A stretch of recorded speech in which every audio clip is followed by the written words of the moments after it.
Buenos días, compañeros, compañeras de la Unión General de Trabajadores y de las Comisiones Obreras de Castilla y León.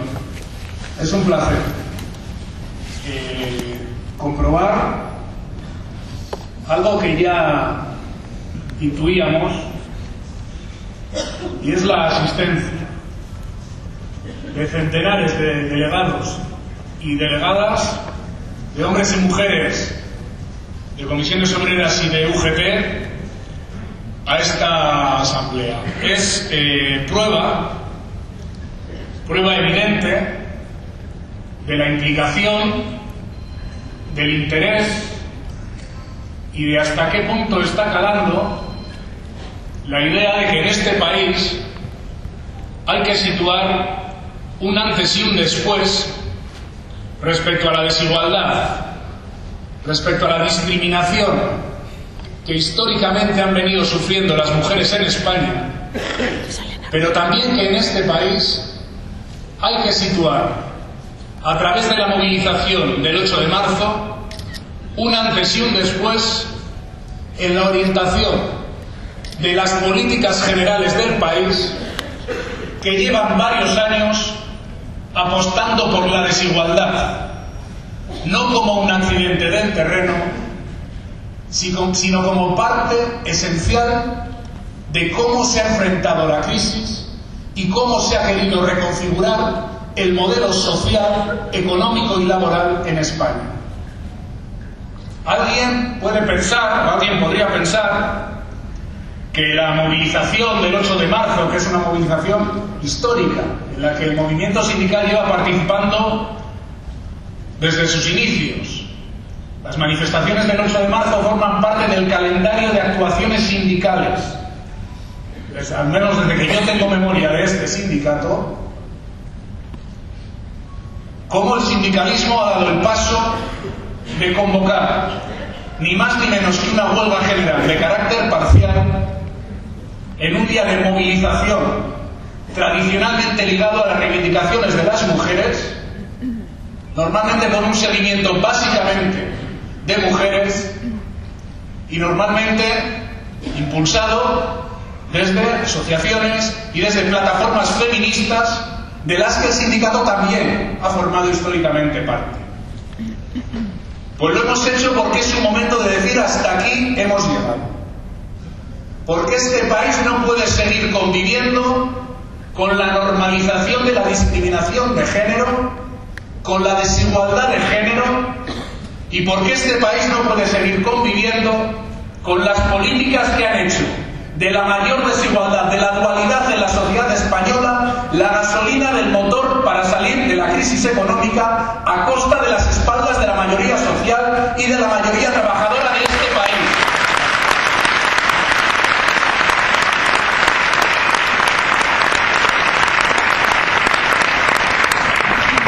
Y no lo digo yo, no lo dicen las comisiones obreras y la UGT, no lo dice el movimiento sindical. Lo dicen los datos, lo dice cualquier aproximación objetiva a lo que está ocurriendo ahora mismo en España, más allá del país de las maravillas en el que vive instalado el gobierno, su presidente y sus ministros y sus ministras. Compañeros y compañeras, en España se están produciendo ya más bienes y más servicios de los que se producían antes de la crisis económica. Y bien presume de ello el gobierno cuando dice que hemos superado la crisis.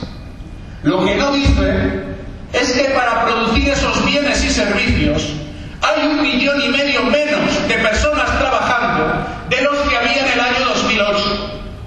Lo que no dice es que cuando este país, su Producto Interior Bruto crece por encima del 3%, los salarios siguen subiendo al 1,44% y las pensiones suben a un vergonzoso 0,25%.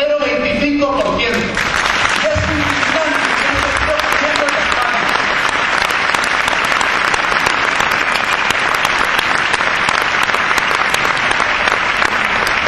Lo que no dice el gobierno es que a lo largo de la crisis los salarios en este país han perdido más de 7 puntos de poder adquisitivo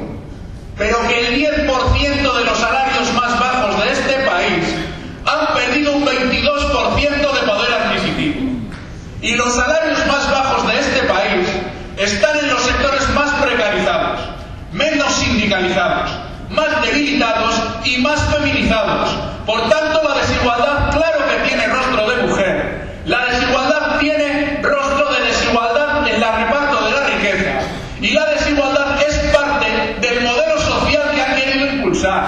No es consecuencia del cambio climático, es consecuencia de la reforma laboral, de los regalos fiscales, de los recortes en los presupuestos generales del Estado, de la pérdida de poder adquisitivo de las pensiones, del deterioro de los servicios públicos, de la inexistencia de una renta básica o de una renta mínima en España. Por eso se está incrementando la desigualdad, porque se han tomado medidas para que la sociedad sea más desigual.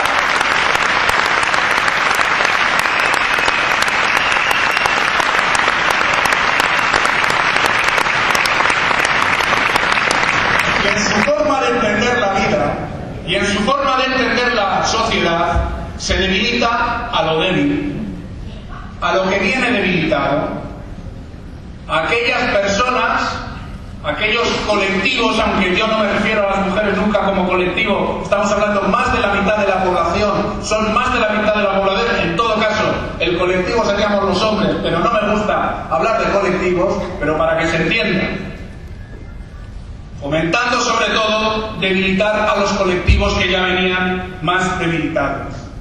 Y para eso se impulsó, por ejemplo, la reforma de la contratación o la reforma de la negociación colectiva. Para que precisamente los empresarios y las empresarias pudieran, en el ámbito de las empresas donde no hay organización sindical, reducir las condiciones salariales, dejar de aplicar los convenios colectivos, tener unas formas de contratación absolutamente precarias que han hecho que se fortalezca el poder de los empresarios respecto a nuestra gente. Y eso explica la caída de los sueldos, claro que explica eso, la caída de los sueldos. Y eso explica por qué hay tanta precariedad laboral en España. Porque la precariedad laboral, compañeras y compañeros, nos afecta a todos y a todas, pero también tiene rostro de mujer. El 75% de la contratación a tiempo parcial en este país está ocupada por mujeres.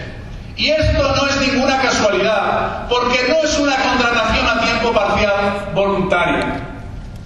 El otro día, el fin de semana pasado, estuve en mi pueblo de nacimiento, en Bilbao, aunque mi pueblo de origen está aquí al lado, en Castronúmico. Si no lo digo...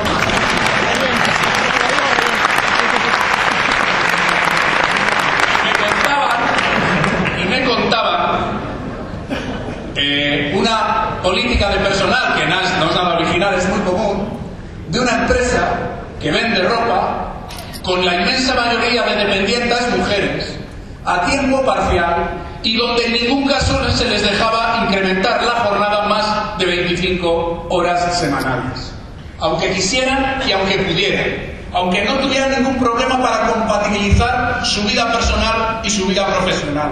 No se las dejaba porque era política de empresa, porque quieren jornadas cortas, supongo que para que en esas jornadas cortas rindan más, o llegado el caso, para estirar la jornada en B y explotarlas miserablemente.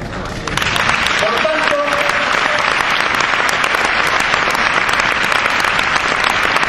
cuando nos discuten esto de que hay brecha salarial, porque ojo, nos discuten que hay brecha salarial, es que en el fondo no lo comparten y nos dicen, hombre, un hombre y una mujer en el mismo puesto de trabajo, con la misma carrera profesional, claro, si han tenido exactamente los mismos condicionantes, en general no existe brecha salarial, o de haberla es reducidísima.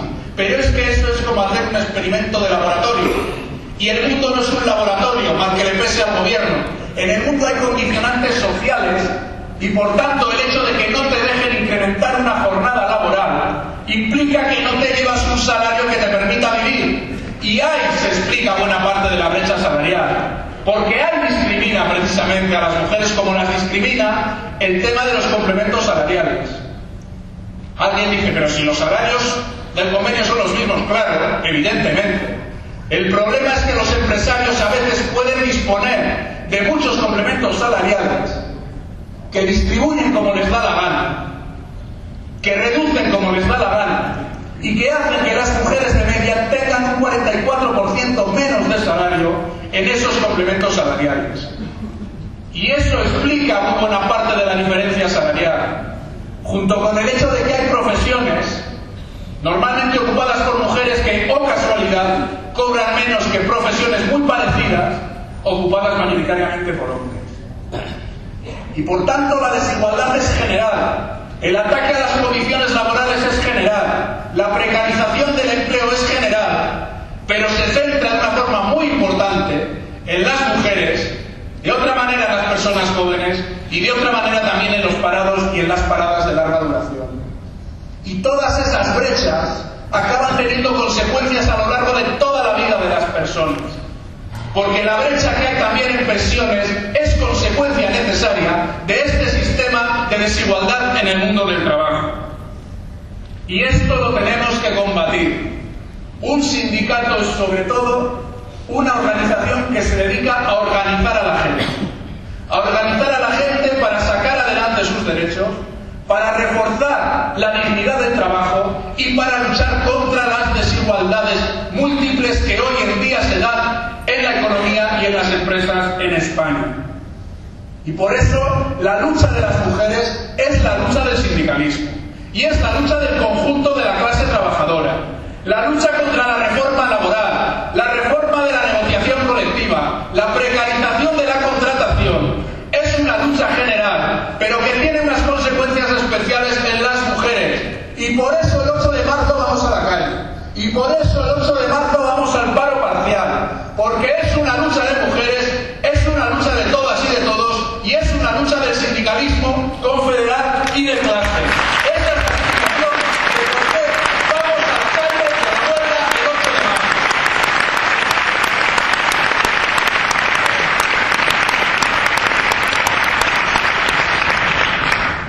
Y también porque el sindicalismo, en contra de lo que algunos y algunas a veces quieren hacer ver, no son organizaciones anquilosadas en no se sabe qué. No son organizaciones que no somos conscientes de cómo cambia y cómo evoluciona el mundo. Somos perfectamente conscientes que la discriminación que existe todavía en España entre hombres y mujeres no se puede explicar sin la dimensión laboral, sin la dimensión salarial, sin la dimensión socioeconómica. No se puede explicar la discriminación general sin entender la discriminación económica. Y por tanto la movilización sindical es necesaria. Pero ojo, la discriminación entre hombres y mujeres no se explica solo desde la perspectiva laboral o desde la perspectiva socioeconómica. Tiene más componentes culturales, históricos, patriarcales que todavía imperan en nuestra sociedad. Y por tanto es perfectamente coherente con un paro laboral confluir con el conjunto del movimiento feminista para reforzar un día de movilización social que tiene que ser histórico. Movilización laboral, sí, para la convergencia social también. Eso es también el 8 de marzo de este sindicato.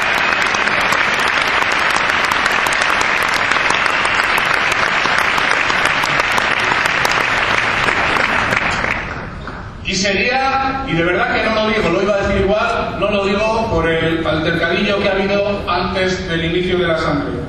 Lo iba a decir igual, que el otro día lo dije en una asamblea del sindicato en Getafe. Sería una torpeza mayúscula, lo planteaba antes Elena, en un momento en el que el discurso sobre la brecha salarial, en el que por primera vez el discurso sobre la desigualdad de género abre y cierra informativos, periódicos, radios y televisiones, en que por primera vez el discurso de la igualdad puede ser hegemónico en la sociedad española.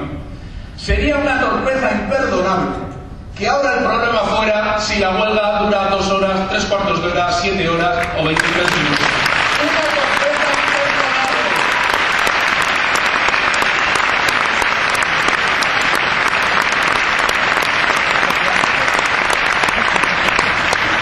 Porque los derechos no se heredan, los derechos se conquistan. Las huelgas no se convocan, las huelgas se organizan. Se organizan.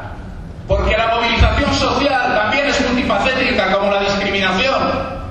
Se puede movilizar a través de manifestaciones, a través de huelgas de consumo, a través de parar lo que se quiera parar, a través de dejar de hacer lo que se quiera hacer. Todo es legítimo y todo está bien. Pero la huelga implica intentar al menos un paro en el mundo del trabajo. La huelga implica asambleas en los centros de trabajo. La huelga implica ir con un megáfono por una cadena de producción, juntar a la gente en un bocadillo o situarles al lado de la taquilla para explicar, compañero o compañera, pasa esto, hay brecha salarial y hay que parar un rato, 2 horas o lo que se pueda. Y esto lo hacen las organizaciones sindicales. Yo no veo a nadie más en las cadenas de producción.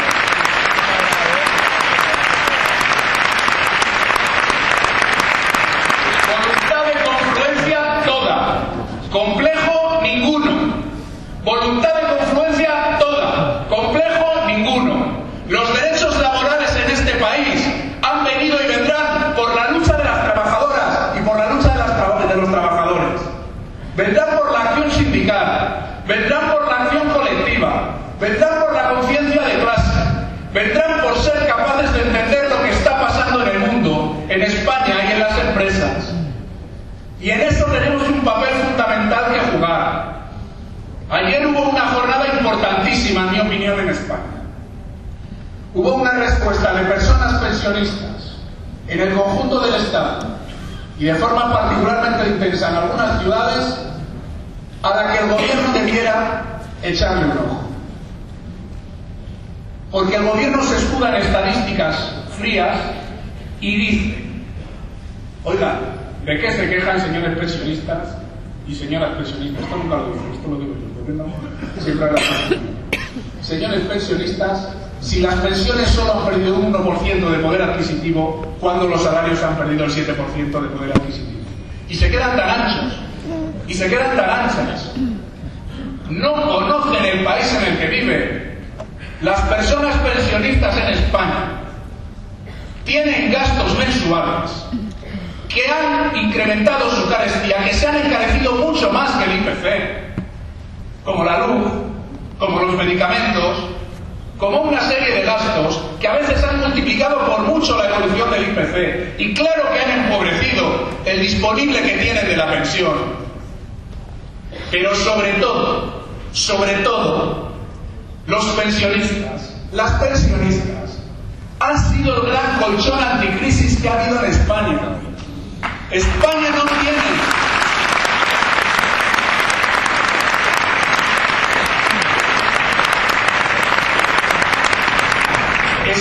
no tiene un modelo social tan desarrollado como otros países de Europa.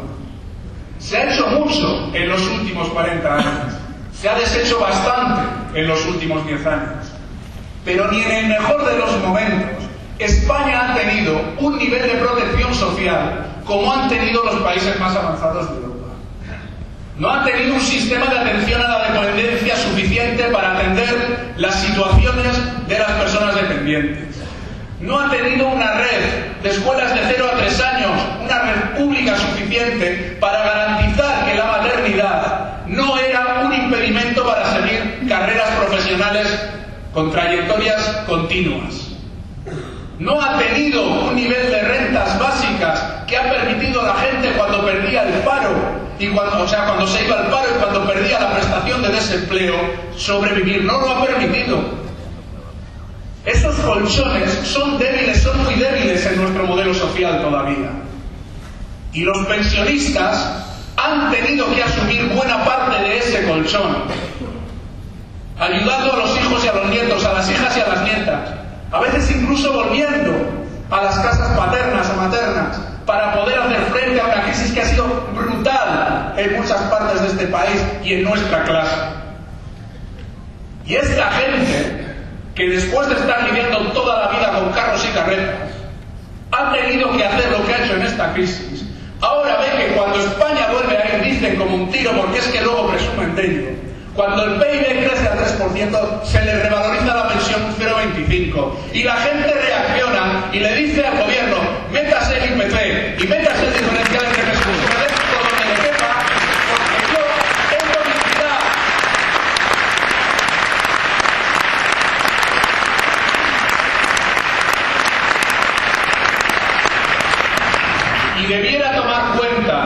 el gobierno de este tipo de actuaciones. Nos acusarán, todavía queda bastante hasta el 8 de marzo, de que esta era una huelga ideológica. De joder, claro que es ideológica. Claro que es ideológica. No es abstracta.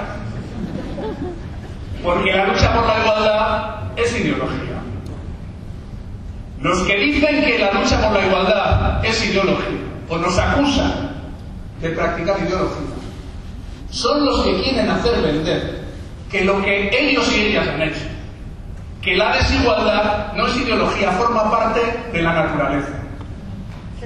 Ese es el problema cuando se tiene la hegemonía del pensamiento que ha tenido el neoliberalismo en los últimos años en España, en Europa y en todo el mundo occidental, que han pretendido hacer pasar sus políticas como las políticas naturales, las políticas del sentido común, y contra eso hay que disputar la hegemonía y decir sin ningún complejo: la huelga no es partidista, la huelga no es contra ningún partido, pero la huelga es ideológica. Nos ha jodido que es ideológica, porque busca igualdad, porque busca ordenar la sociedad de una determinada manera, como la buscan ordenar ellos de otra determinada manera.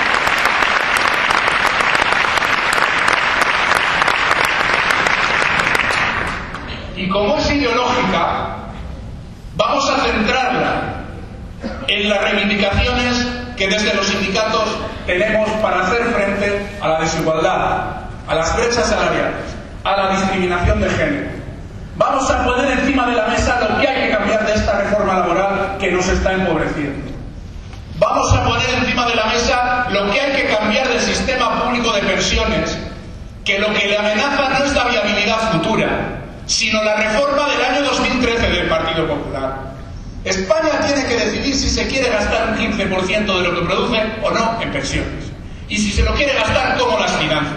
Yo digo, sí, hay que gastárselo de aquí a 25 años. Financiémoslo. Es lo que están gastando hoy otros países. Por tanto, claro que se llama el sistema, pero hay que cambiar esa reforma. Hagamos propuestas también ahí. Hagamos propuestas en políticas de empleo y políticas de contratación. ¿Qué patronal tenemos en este país que tiene las santas narices de decir que los contratos de aprendizaje y de formación tienen que hacerse a partir de los 45 años y que los becarios no tienen que cobrar? ¿Pero qué patronal tenemos aquí?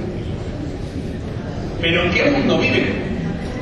¿Pero alguien se piensa que los cambios que necesita este país en su tejido productivo, en invertir en tecnología en las empresas, en mejorar los sistemas de trabajo, que es verdad que va a exigir periodos de formación permanente a lo largo de toda la vida de las personas trabajadoras, y más nos vale coger ese tren o nos dejan al borde de la vía? Claro que es verdad que eso es necesario, pero ¿cómo van a afrontar ese cambio pensando en hacer aprendices a personas de más de 45 años que lo único que buscan es ahorrarse 4 euros en las bonificaciones y en los cursos de formación o en el periodo de formación que se les dé a estas personas? ¿Pero qué patronal es esta que en función de 4 perras hace una política o hace una propuesta de este pelo ante los enormes retos que tiene la empresa y que tiene el trabajo en España? Pues con estos bueyes hay que arar. Con estos bueyes hay que arar, y es lo que tenemos enfrente. Nuestras propuestas son sólidas, nuestras propuestas son buenas para la clase y yo creo que son buenas para el país. Pero, compañeras y compañeros, esto no va solo de buenas ideas o de explicarlas mejor y peor. Esto no va solo de tener razón o de tener razones en plural y más modesto si se quiere, porque esto de tener razón suele llevar a mal el cuerpo. Tener razones en minúscula, pero las nuestras, las de la gente normal, las de la gente común del mundo del trabajo.